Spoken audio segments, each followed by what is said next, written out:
नमस्कार, veg varieties मध्ये आपल्या सगळ्यांचं हार्दिक स्वागत आहे. मकर संक्रांत म्हटली की प्रत्येकाच्या घरी गुळाच्या पोळीचा हा नैवेद्य आलाच. मग हीच गुळाची पोळी योग्य पद्धतीने कशी करायची ते आज आपण बघणार आहोत. चला तर मग बघूया.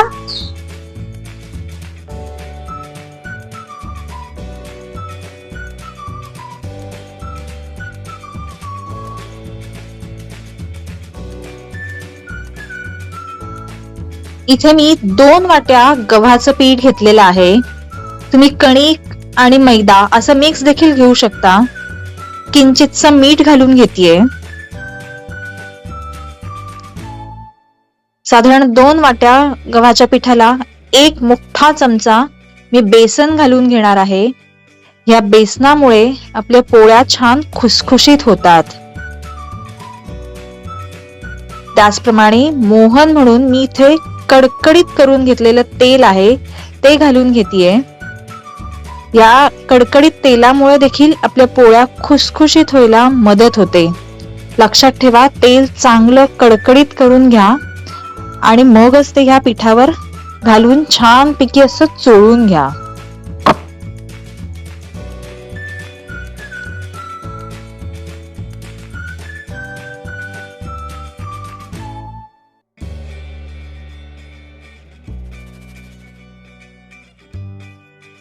आता थोडं थोडं पाणी घालून जसं आपण नॉर्मल पोळीचं पीठ भिजवतो त्याप्रमाणेच हे पीठ देखील आपण भिजवून घेऊया.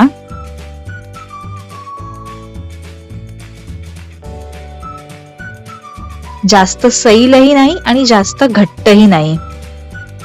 पोळ्या करताना या 2 टिप्स कायम लक्षात ठेवा की त्यात बेसनाचा आणि कडकडीत गरम तेलाचा वापर करा. म्हणजे आपल्या पोळ्या छान खुसखुशीत होतील आणि 4 ते 5 दिवस जशाच्या तशा टिकतील.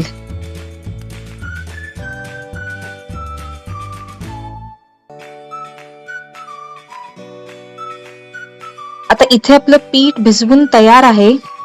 आपण त्यात थोडस 1 ते 2 चमचे तेल घालून चांगलं मळून घेऊया, जेणेकरून आपल्या पोळ्या मऊ लुसलुशीत देखील होतील.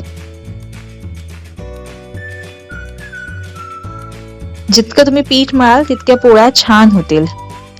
आता हे आपलं पीठ भिजवून तयार आहे. साधारण अर्धा तास आपण हे मुरण्यासाठी ठेवून देऊया.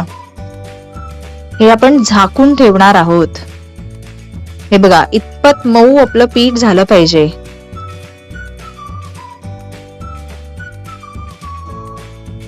हे पीठ मुरेपर्यंत आपण पोळीचं सारण तयार करून घेऊया. त्यासाठी मी इथे 2 वाट्या सुकं खोबरं घेतलेलं आहे. ते छान किसून भाजून घेतेय. हे सुकं खोबरं भाजून झाल्यावर थंड करून आपण ते मिक्सरला वाटून घेणार आहोत. त्याचप्रमाणे मी इथे 2 वाट्या तीळ देखील घेतलेले आहेत. तेही भाजून घेतलेले आहेत. ते पण आपण मिक्सरला जस्ट क्रश करून घेऊया. त्याची फाईन पेस्ट करणार नाही आहोत. आता आपलं हे तिळकूट तयार झालेलं आहे. आपण हे तिळकूट त्यात भाजलेलं सुकं खोबरं आणि 1 वाटी गूळ घालून घेऊया. गुळाचं प्रमाण तुम्ही कमी जास्त देखील करू शकता. आता हा गूळ देखील मिक्सरला आपण थोडासा बारीक करून घेतलाय, म्हणजे जर का त्यातले खडे असतील तर ते विरघळून जातील. आता आपण इथे गूळ वापरलाय त्यामुळे आपण इथे जायफळ पावडर घालून घेणार आहोत. शक्यतो गूळ आणि जायफळ पावडर असं कॉम्बिनेशन असतं आणि साखर आणि वेलचीचं कॉम्बिनेशन असतं. आता हे सगळं मिश्रण छानपैकी मिक्स करून घेऊया. गुळाचं प्रमाण तुम्ही कमी जास्त करू शकता. माझा गूळ थोडा गोडीला जास्त असल्यामुळे मी तो 1च वाटी घेतलेला आहे. 1 मोठी वाटी गूळ घेतलेला आहे. आता हे सगळं मिश्रण छानपैकी मिक्स करून घेऊया. हे सगळं सारण असं छान मळून मळून आपण त्याचा गोळा तयार करून घेऊया. अगदीच गरज वाटली तर थोडासा तुम्ही पाण्याचा हात लावू शकता, पण शक्यतो हे सारण मिक्सरला फिरवल्यावर त्याचा व्यवस्थित गोळा तयार होतो. गुळाच्या चिकटपणामुळे इझिली आपण त्याचा गोळा तयार करू शकतो. आता साधारण अर्धा तास झालेला आहे. आपलं पीठ छान मुरलेलं आहे. आता आपण त्या पिठाची एक छोटी गोळी तयार करून घेऊया आणि जसं आपण मोदकाला किंवा पराठ्याला वाटी करून घेतो त्याचप्रमाणे इथे देखील ह्या गोळीची वाटी तयार करून घेऊया आणि या गोळीपेक्षा थोडा मोठा आपण सारणाचा गोळा करून घेणार आहोत आणि तो ह्या वाटीत भरून घेणार आहोत, जेणेकरून सारण पूर्णतः शेवटपर्यंत पोळीला सगळीकडे लागलं जाईल. छानपैकी अशी पातळ आपण वाटी करून घेतलेली आहे. आता ह्यात सारण भरून घेऊया. हे बघा, सारणाचा देखील आपण गोळा करून घेतलेला आहे आणि तो आपण आता ह्या वाटीत भरून घेऊया.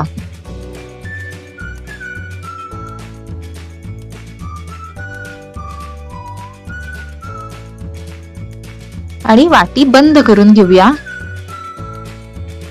एक्सेस पीठ असेल तर ते आपण काढून टाकणार आहोत. हे बघा, आणि शक्यतो ही पोळी आपण तांदळाच्या पिठीवर लाटणार आहोत, जेणेकरून ती पटकन सरकेल. छानपैकी असा आपला हा गोळा तयार झालेला आहे. सारण भरून झालेलं आहे. आता आपण ह्याची पोळी लाटून घेऊया. इथे मी तांदळाच्या पिठीचा वापर केलाय, जेणेकरून पोळी पटकन सरकेल. आता ही पोळी आपण सगळीकडनं सारखी लाटून घेणार आहोत आणि पातळ लाटून घेणार आहोत.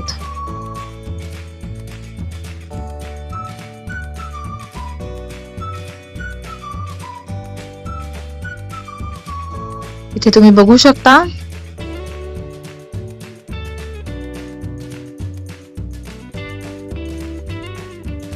अशी उलट्या सुलट्या साईडनी आपण ती पूर्णतः लाटून घेणार आहोत, म्हणजे त्यातलं सारण बाहेर येणार नाही. गुळाच्या प्रमाणावर ते सारण बाहेर येतं की नाही हे अवलंबून असतं, त्यामुळे त्या प्रमाणातच गुळ घाला. जर तुमचा गुळ जास्त चिकट असेल तर सारण पोळीच्या बाहेर येण्याची शक्यता असते. आता छान अशी गोलाकार आपली ही पोळी लाटून झालेली आहे. इथे तुम्ही बघू शकता सारण अगदी शेवटपर्यंत गेलेलं आहे. तुम्ही या सारणात दाण्याच्या कुटाचा देखील वापर करू शकता. आता आपण ही पोळी कातण्याच्या साहाय्याने छानपैकी कातून घेऊया. ह्याची तशी आवश्यकता नाही, पण दिसायला छान दिसते म्हणून मी कातून घेणार आहे.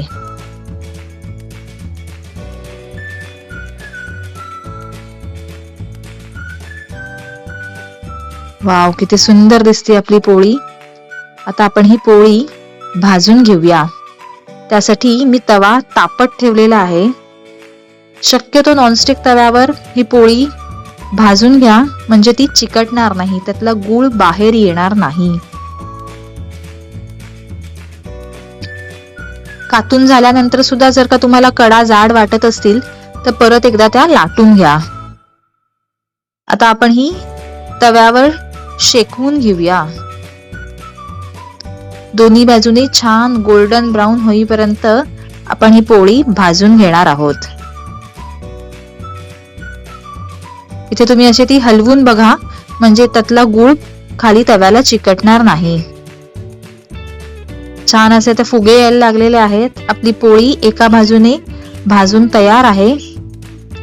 आधी त्याच्या कडा सोडवून घ्या आणि मगच ती उलटवून घ्या. आहा, काय सुंदर रंग आलेला आहे. छान असा खरपूस रंग आलेला आहे आपल्या पोळीला. अशा प्रकारे ही पोळी आपण दोन्ही बाजूने भाजून घेणार आहोत. ही पोळी साधारण 4 ते 5 दिवस आहे तशीच्या तशी खमंग खुसखुशीत राहते. या पद्धतीने पोळी नक्की ट्राय करून बघा. या संक्रांतीला अशी गरमागरम पोळी नक्की ट्राय करा आणि तुपासोबत सर्व करा.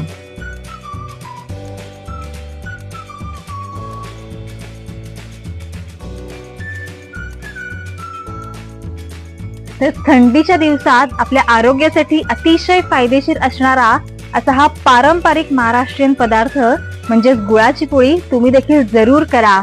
तुम्हा सगळ्यांना मकर संक्रांतीच्या हार्दिक शुभेच्छा.